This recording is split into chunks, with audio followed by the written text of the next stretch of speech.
¿Qué tal, melómanos y melómanos? Espero que estén muy bien. Bienvenidos y bienvenidos a un nuevo episodio de Los Lunes Rayados. Antes de empezar, no te olvides suscribirte al canal, seguirme en las redes sociales. Estamos en Instagram, en TikTok y en Twitter. Y vamos directamente al grano con la noticia rayada de la semana, en donde les comento algún suceso relacionado al mundo de la música. Y el día de hoy les quiero comentar este curioso documental que sacó Netflix, que se llama La Gran Noche del Pop, que resume lo ocurrido en el momento de la grabación del famoso tema We Are the World, que fue para buscar fondos para los niños de África. Esto fue gestionado en gran parte por el señor Lionel Richie, el señor Michael Jackson. También esto fue una idea, digamos, hay que mencionar que fue una idea importante de Belafonte, el famoso cantante de Calypso, de música Calypso, pero también una persona que trabajó mucho por los derechos humanos. Y claro, obviamente hacer esta gestión de juntar a las grandes estrellas de la música de los 80, que básicamente eso es lo que la gran, digamos, el gran bombazo que es esta canción incluye eso. Te reúnes a los músicos más famosos, a los que vendían más, a los que tenían mayor popularidad, y en ese momento muchos de ellos estaban en su máximo cenit, digámoslo así, algunos un cenit más o menos temporal, pero otros que digamos que tuvieron una trascendencia gigantesca. Es muy interesante esto, ya que todo esto ocurre bajo el marco de una premiación, y de hecho el mismo Lionel Richie, que fue además de ser compositor de esta canción, conjunto con Michael Jackson y también el aporte de Quincy Jones, él era el animador de eso. Entonces, él estaba preocupado de hacer esta canción y toda la gestión difícil que implicaba, que por supuesto ahí todo el sello, digamos, que organizó esto, trabajó esa parte. Él también estaba preocupado de llevar la animación de este evento, con premiación, digamos, galardón y cosas de ese tipo, cantó y todo eso. Entonces, el tipo, bueno, aquí muestran bastante como digamos, cómo se la jugó también el señor Lionel Richie en ese momento, toma harto protagonismo acá. Y por supuesto también muestra cómo trabajaba Michael Jackson también en conjunto, digamos, el personaje que era Michael Jackson definitivamente. Y en ese momento había sacado Thriller hace poquito, o sea, estaba siendo la gran sensación y ya estaba empezando a transformarse en el rey del pop de lo que es ya hoy en día. Y es muy interesante cómo aparecen los invitados, algunos aparecen, otros se bajan en el proceso, otros decían que iban a ir, pero no aparecieron, como en el caso de Prince, que decía, no, prefiero hacer un solo en una parte, pero la canción no meritaba un solo definitivamente. Y claro, el proceso de la canción, el juntar todos estos egos dentro del mismo lugar fue muy interesante, porque empiezas a notar, empiezan a subir el volumen las personalidades de estos músicos. Algunos más excéntricos, otros más buenos para la talla, otros más introvertidos. Un caso muy claro es el de Dylan, que es muy famoso este video de Dylan así como balbuceando cosas, mirando para todos lados, muy perdido. Y claro, uno decía, pucha, a lo mejor el Dylan estaba, no sé, estaba un poco ebrio, estaba un poco drogado, no sé, estaba en un momento bastante particular Dylan y quizás por eso no pescó mucho. Es porque estaba muy cohibido. Se notaba cohibido, así súper incómodo porque todas eran unas voces espectaculares y Dylan no es un cantante de una super voz, tiene una forma de cantar muy especial. Pero más que nada es su expresividad, es sus letras, es su, digamos, esa parte la importante de Bob Dylan, no son otras cosas. Pero muy interesante cómo Stevie Wonder lo logra revertir imitándolo y le dice, mira, canta así como cantas tú y le da la clave. Es muy tierno eso. Adoré demasiado, lo dije por ahí en Twitter, que quedé encantado con Diana Ross. Se nota una persona súper tierna, muy amorosa.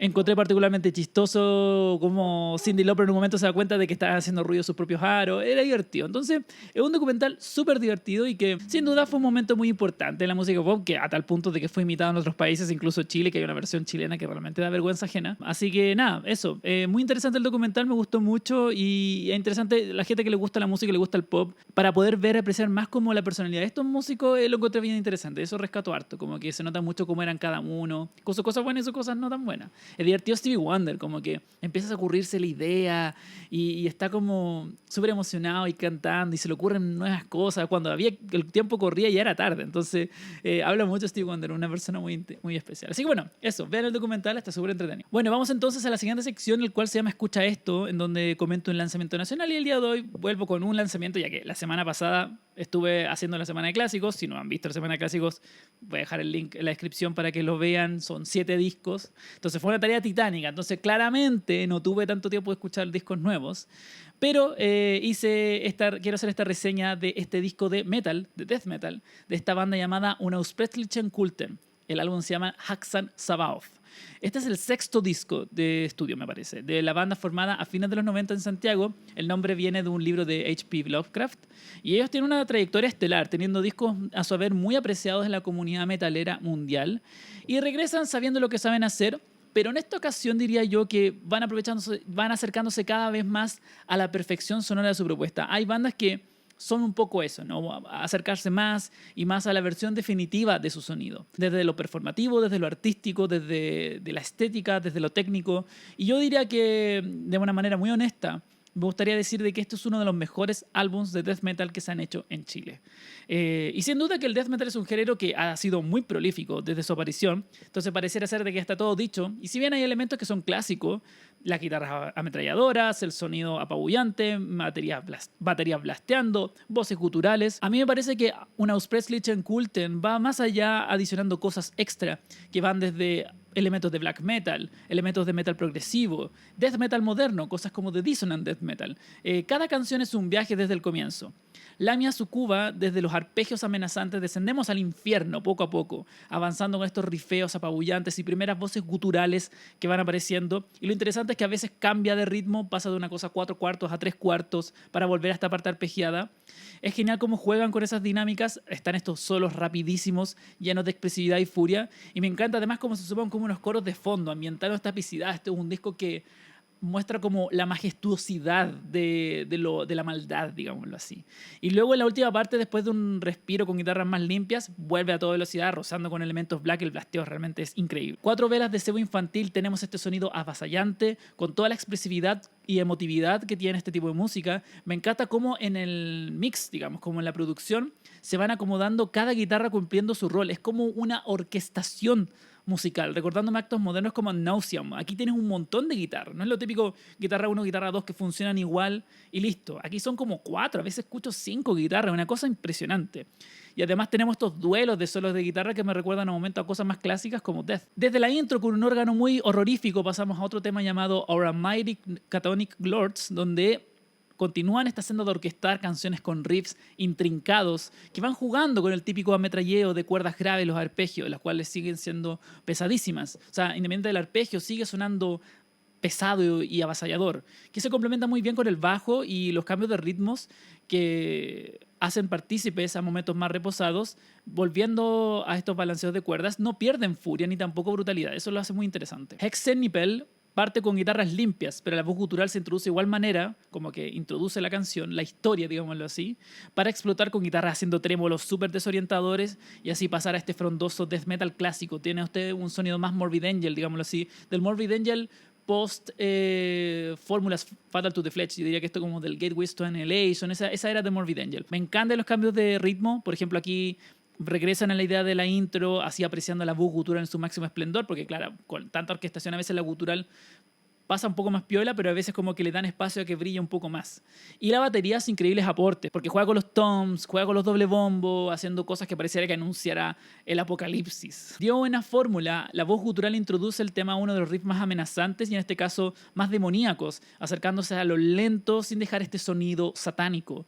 Claramente después despierta este blasteo rápido con baterías imparables, pero también toma estos detenimientos, estos momentos con arpegios, van jugando con esa idea, sin duda, otra de las canciones muy bien construidas de este álbum. Back to the Mother Hydra and Father Dragon es introducido por estos órganos sacados literalmente de una película de terror clásica, pasando a esta canción que toma estos rifeos pesados con melodías que van adornándose alrededor. Nuevamente nos encontramos con estos paisajes más sutiles, que marcan la diferencia con estos teclados que le brindan esta epicidad y esta majestuosidad que le estaba hablando, a las partes más veloces. Me encantan también cómo las guitarras dialogan, una que va haciendo trémolo, otra que está arpegiando. Sin duda aquí está esta genialidad con el instrumento que es espectacular. Y finalizamos como si fuese poco con la canción más extensa del álbum. Y eso es harto decir, porque todas las canciones duran mínimo 5. Me refiero a Die Teufelsbuscher, disculpe mi pronunciación. Desde los órganos pasamos a un rifeo que cuenta con otro groove, como que otro tipo de ritmo, digamos que es bien interesante la batería, y siendo también muy buen trabajo en su kit. Y esta orquesta de guitarras hace un sublime trabajo haciendo estas melodías inmensas, triunfantes y disonantes, junto a la brillantez técnica de sus solos, acercándose a estos momentos más de death metal disonante. Y así lentamente van continuando esta canción como una especie de clímax de una gran ópera. Y ahí es donde me doy cuenta de que este tiene mucha influencia como de ese lado de la música clásica, pero más dramática, pero en un contexto, por supuesto, súper brutal y death metalero, y bien peculiar, por cierto. Pero hay una teatralidad en ese sentido con este tipo de música. Este es un trabajo que celebra esta majestuosidad que puede tener la música más evocadora de la oscuridad y de la maldad. La producción y el mix, el mastering de este disco es espectacular. Suena increíble este álbum, el nivel de detalles, la orquestación de los instrumentos, porque no podría decir otra cosa, porque no solamente el sonido machacador, sino de que cómo construyen los diálogos de las guitarras y van mezclando con otras cosas, sumados a la performance de la batería, que es espectacular. El sonido del bajo también toma protagonismo en muchos momentos, haciendo melodías que mantienen esta pesadez para que las guitarras puedan hacer estas líneas con las cuerdas más delgadas, digamos, como haciendo melodías más agudas. El bajo va manteniendo esa fuerza atronadora detrás. La construcción de las canciones es espectacular. Manteniendo esa vibra death metal clásico, le van dando más fuerza, le van dando más complejidad con estos elementos prog, estos elementos disonantes, estos elementos de black también. Entonces, definitivamente difícilmente pueda superar esto en cuanto a death metal se refiere. Y no solo me refiero en Chile, sino yo creo que en el mundo. Y diría que esto es de los mejores trabajos que he escuchado mucho tiempo de death metal. Lo disfruté enormemente, así que a gente que es apreciadora del género, yo sé que esto no es un género para todo el mundo, pero de todas maneras lo recomiendo porque como muy apreciador del género me encantó, así que muy recomendado. Vamos entonces a la siguiente sección en donde les comento lo que escuché esta semana y en el 3x3 que van a ver a continuación en pantalla. Bueno, además de lo de la semana clásico, a veces estaba tan chato de que prefería escuchar otras cosas. Entonces estoy escuchando este disco de The Accused, Martha Splatterhead, Maddest Stories Ever Told. Esta es una banda clásica del sonido más crossover, pero es un crossover violento, es un crossover rápido, es un crossover atronador. Esto, como la portada, realmente es un disco súper apabullante. Luego de eso me fui a lo contrario, a un sonido de Jungle Pop, el disco homónimo de House of Love. Si eres apreciador de este sonido de R.E.M., de Smith, ese tipo de cosas, te puede gustar mucho este disco. Para luego pasarme al sonido del mundo de la electrónica con Makoto, Believe in My Soul. Este es un disco que se acerca al sonido del liquid drum and bass. Entonces tenemos el típico ritmo de drum and bass, pero con un juego de sintetizadores muy peculiar. Para luego volver a la brutalidad con Napalm Death, Enemy of the Music Business. Este es un disco, digamos, ya con la carrera ya más desarrollada de Napalm Death, pero definitivamente donde logran un nuevo aire dentro de la producción, dentro de lo que podían hacer. Luego de eso me pasa al hip hop, el disco de Quell Chris, Being You is Great, I Wish I Could Be You More Often. Este es un disco tremendamente excelente del hip hop más abstracto. Es un disco excéntrico, es un disco que va para todos lados, muy alocado, pero con unos beats y unas líricas pero absolutamente geniales. Luego de eso me pasé a Serú Girán. Por supuesto que aprecio mucho toda esta época de Charly García y compañía. Son muy interesantes como el tipo de canciones que van haciendo acá, la construcción media yacera y muy técnica a ratos, pero también una interesante construcción de canciones. Así que un gran álbum. Y luego repasé este disco de Kendrick, el último de Kendrick, Mr. Moral and the Big Steppers. Me doy cuenta de lo increíble que es, como que ya procesándolo y habiendo pasado un buen tiempo, definitivamente se sostiene muy bien. Esto es un disco excelente, un disco denso, un disco muy confesional, pero un disco increíble. Así que me encanta este disco de Kendrick, como que lo voy apreciando cada vez más y más. Luego de eso, gracias a mi amiga Yara, un saludo para ella, me recomendó este artista que conocía muy poco, la verdad, pero definitivamente Young Beef lo logró. Este mixtape no lo había escuchado y me encantó, me gustó el tipo de beats, obviamente con personalidad y sentido del humor, y además sacó esta semana un tema con Pablo Chile llamado Pink Floyd y está buenísimo, buenísimo. Mi tipo de trap está aquí, definitivamente, me gustó un montón. Y terminé la semana escuchando Chelsea Wolf, el disco nuevo de Chelsea Wolf, el disco She Reads Out, etc. Tremendo disco de Chelsea Wolf, increíble cómo mantiene una consistencia espectacular.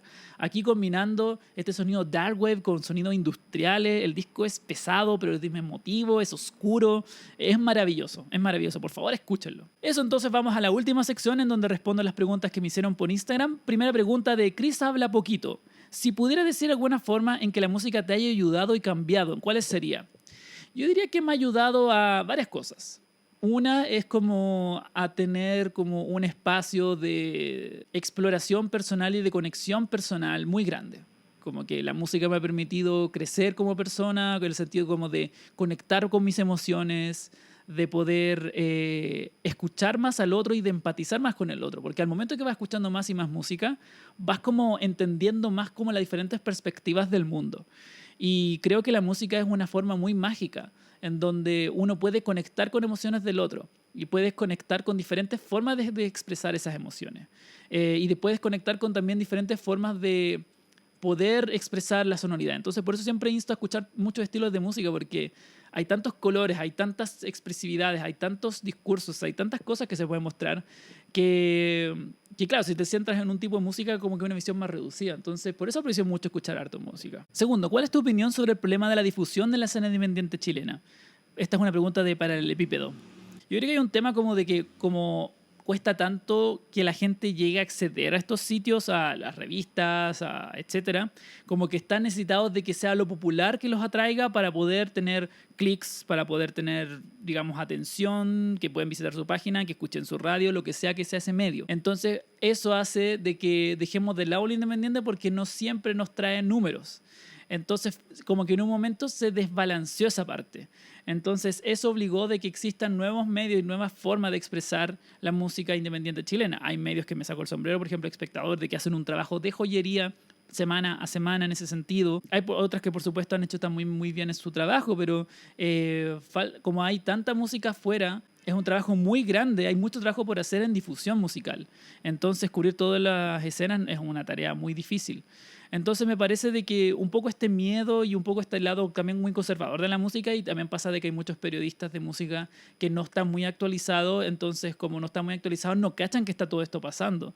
Entonces es una mezcla de todas esas cosas, una mezcla un poco de que nos quedamos con lo de siempre, preferimos eso porque trae más clics y porque también es un trabajo estar escuchando semana a semana las cosas nuevas. Tercera y última pregunta, álbumes que quedaron fuera de la semana de clásicos. Bueno, puedo darle algunos que no significa que los discos que voy a mencionar no sean clásicos, sino que lo voy a dejar para futuras ocasiones. Discos que sí me vienen como a la mente.